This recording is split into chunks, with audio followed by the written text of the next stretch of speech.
भारतीय जनता पक्षाचे चंद्रपूर वणी आळणी लोकसभा क्षेत्राचे उमेदवार सुधीर मुनगंटीवार यांनी 8 एप्रिल रोजी पंतप्रधान नरेंद्र मोदी यांच्या उपस्थितीत मोरवा येथे पार पडलेल्या जाहीर सभेत काँग्रेस पदाधिकारी, नेते व सर्व सदस्यांना उद्देशून मेंदूला झेंझेण्या आणणारे विकृत विधान केले।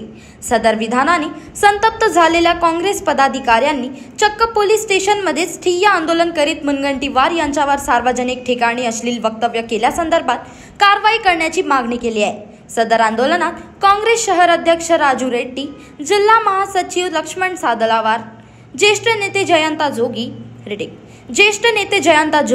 ज्येष्ठ नेते मुन्ना लोहानी, ज्येष्ठ नेते बाबा कुरेशी, रामलाल वर्मा, एनसीपी शरदचंद्र पवार पक्षनेते दिलीप पिटलवार, शेरी कुम्मरवार व मोठ्या संख्येने कांग्रेस पदाधिकारी उपस्थित होते।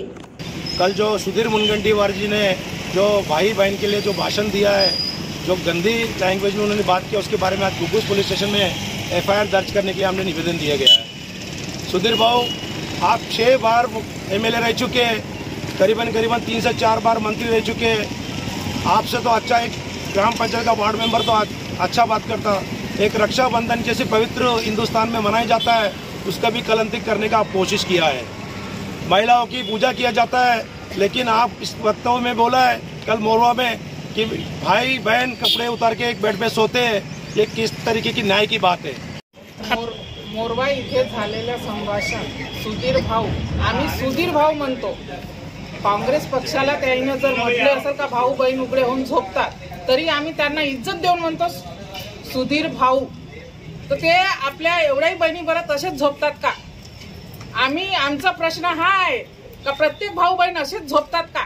त्यांनी जर पाहिलं असेल झोपताना तर त्या व्यक्तीला घेऊन यावं इथं, आणि नसन पाहिलं त्याने आमची माफी मागावी। आम्ही एवढ्याही बहिणी एवढे नालायक नाव की एवढे भाऊ आमचे नालायक नाही का आमच्यावर येऊन झोपायला?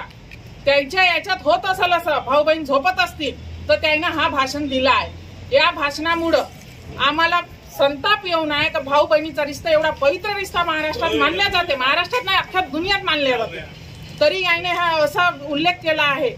मी म्हणतो याने माफी मागावा, याचं जिथे पाहिलं असेल यानं ते घेऊन यावं त्या व्यक्तीला, भाऊ बहिणीला आमच्या समोर उभं करावं आणि त्याच्यावर कारवाई करण्यात यावी, असं माझं बोलणं आहे। एवढं बोलून मी आपले 2 शब्द त्यांच्यावर या ठिकाणी गुन्हा दाखल करण्यात यावा, या मागणीसाठी आम्ही आज पोलीस स्टेशनला ठिय्या आंदोलन टाकून बसलेलो आहोत। त्यांच्यावर जर गुन्हा झाला नाही तर या संपूर्ण लोकसभा क्षेत्रात आम्ही खूप मोठा असा जन आंदोलन उभारणार आहोत। एका सांस्कृतिक मंत्र्याचे हे शब्द निष्ठेचं प्रतीक आहे आणि हाच भाजपाचा खरा असली चेहरा आहे। म्हणून आम्ही सर्व या ठिकाणी भारतीय जनता पक्षाचा आणि त्यांच्या नेत्याचा जाहीर निषेध करतो।